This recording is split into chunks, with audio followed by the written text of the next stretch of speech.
Welcome to our video on recurrent neural networks, or RNNs for short.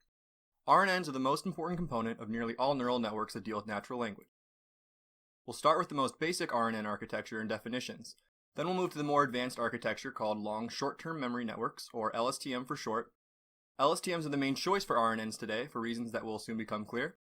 As usual, we'll wrap up the video by implementing the ideas we've learned in TensorFlow. Recall the basic architecture diagram for NLP models. First we embed the words, which are then fed through an RNN, and then projected to output space in softmax to obtain prediction probabilities. Last video we explored the details of the embedding portion. Now it's time to zoom in on the RNN portion. Here we see the diagram for a basic recurrent neural network. Conceptually, individual word vectors enter one at a time at the top. They are then combined with what's called the hidden state of the RNN, which for this diagram is synonymous with the activations of the rightmost dense layer. The only new component in this diagram is the small black square in the loop traveling from the output back into the input. Anytime we see a black square like this, we interpret it as meaning wait until the next step. Specifically, let's say we just fed in the second word vector of some sentence. It then gets combined with the hidden state and passes through the tanh activation function. A copy of this is sent as output and another copy is sent back toward the black square, and that is the end of our interpretation for that step. Next, the third word vector enters, and simultaneously the previous output passes through the dense activation for the hidden state, and the process continues. We can actually place the black square either before or after its dense layer, so long as we are consistent about the interpretation. All that matters is that we interpret the black square itself as meaning wait until the next step before continuing. Finally, as a small detail, anytime you see two dense layers output being fed to an addition component, you should immediately know that the output size of each dense layer must be the same. Otherwise, we could not add them together. You should then think, okay, well, what size is that? The size is of course up to us, and for this diagram, that size is referred to as the hidden state size of our RNN.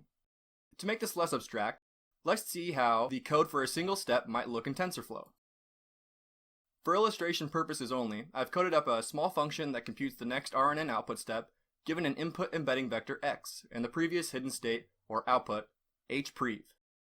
Again, for this simple RNN, the previous hidden state is identical to the previous output. As we will see in the next slide, this is not always the case for more advanced RNN architectures. I also want to point out how, in my code example, I have not explicitly made two dense layers like the diagram did. My implementation actually does the same thing, but it is more efficient than using two dense layers and then adding the result after. This is a very common trick, and I strongly encourage you to work this out on paper and prove that the two yield the same results. Furthermore, it is not computationally efficient to actually feed in words one step at a time to collect the output sequence.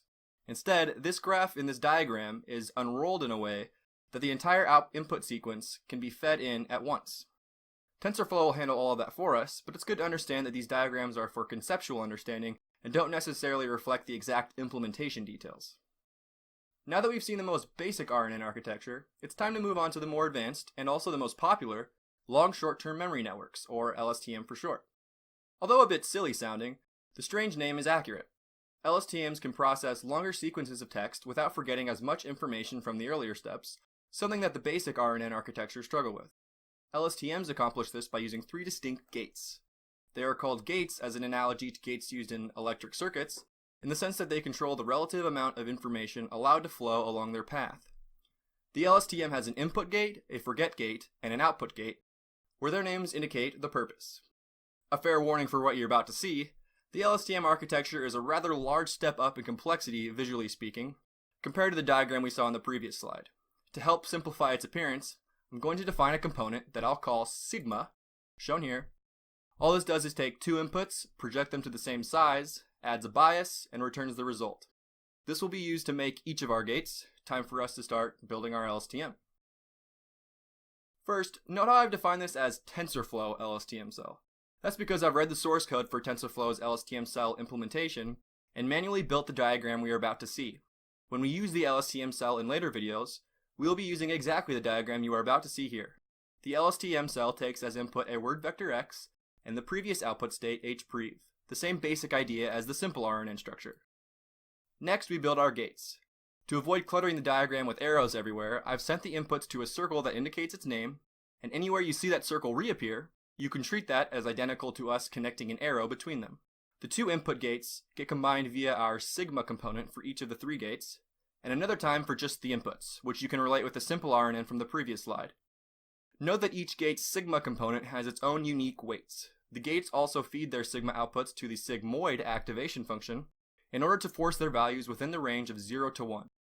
Since the gates are used to control the fraction of information to allow along their path, and the values between 0 and 1 give that fractional value. Now let's see the internal cell state, which we can think of as the internal memory state of the LSTM.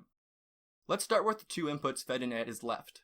The tanh activation function is applied to the raw inputs combination and multiplied by the input gate. The tanh part is like our basic RNN, and the effect of multiplying by the sigmoidal input gate is we can learn which inputs are most important for accumulating in the internal state and which ones we can ignore. Now let's look at the two inputs fed to the top of the internal state. The leftmost is the sigmoidal forget gate, and the rightmost is the previous internal state.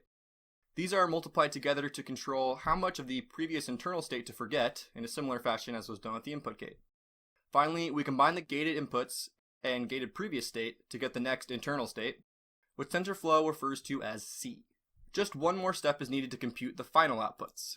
The internal state C is fed through the tanh activation function and multiplied by the sigmoidal output gate for further control of how much our state is allowed as output.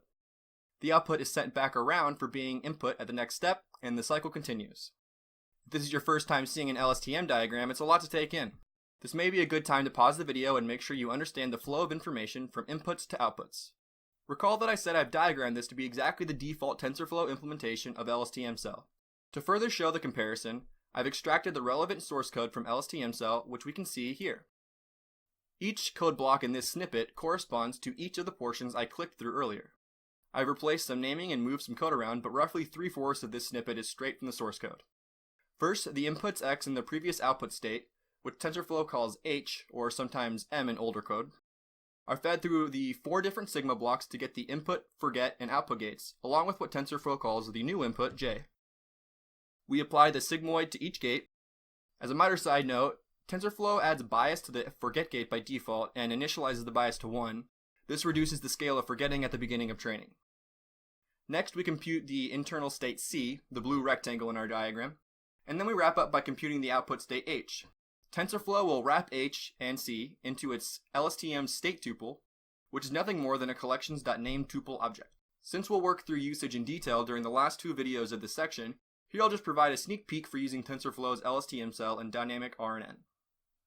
Okay, so I've returned to the model function that we originally created in the last video and made some minor modifications to include an LSTMcell in place of the hidden layer that we had before. So I also defined num class is equal to 20 because for this one I'm going to be working with the 20 newsgroup dataset. We'll return to the full code for this in the next video.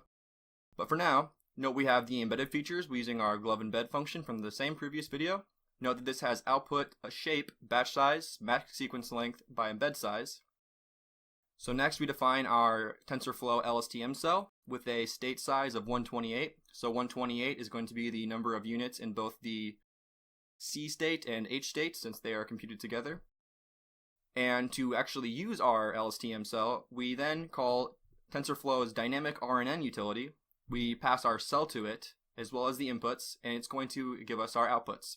So the dynamic RNN function is going to efficiently compute the unrolled graph using TensorFlow's while loop, which is a great function if you want to kind of advance your TensorFlow knowledge, is to learn about TensorFlow's while loop and dynamic computation, which is very interesting because TensorFlow is actually a static computation graph, so the fact that they've managed to figure out a way to dynamically compute over our sequence of inputs is very impressive.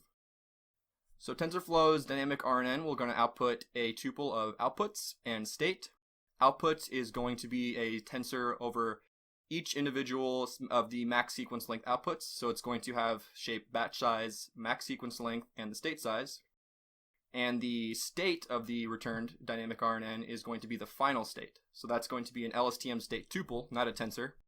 And it's going to contain the C final and H final. I've actually written M final here because that's how they used to call it. So it's up to us now if we want to use outputs or state for our next layer. This depends on the overall architecture of our model. There's certain approaches where you'd want to use all of the outputs, certain approaches where you only use the state. For this specific example snippet, I'm going to use the final state's output state. So you almost never use the actual, the C state, that's the internal state. We kind of view that as a private member, if you will. We do have access to it, but that doesn't mean we should use it. We use the output state, the very last one, and we use that to compute our logits, and so now the rest of this is the same as our embedding code before. Of course, we'll be training to predict labels, but again, we'll see that in the last 2 videos of this section. As always, make sure to read through the links here for an in-depth look at the topics covered today. In the next video, we'll explore further additions to our basic LSTM model, bidirectional RNNs, and how we can stack RNNs to learn a richer representation of our features. See you next time!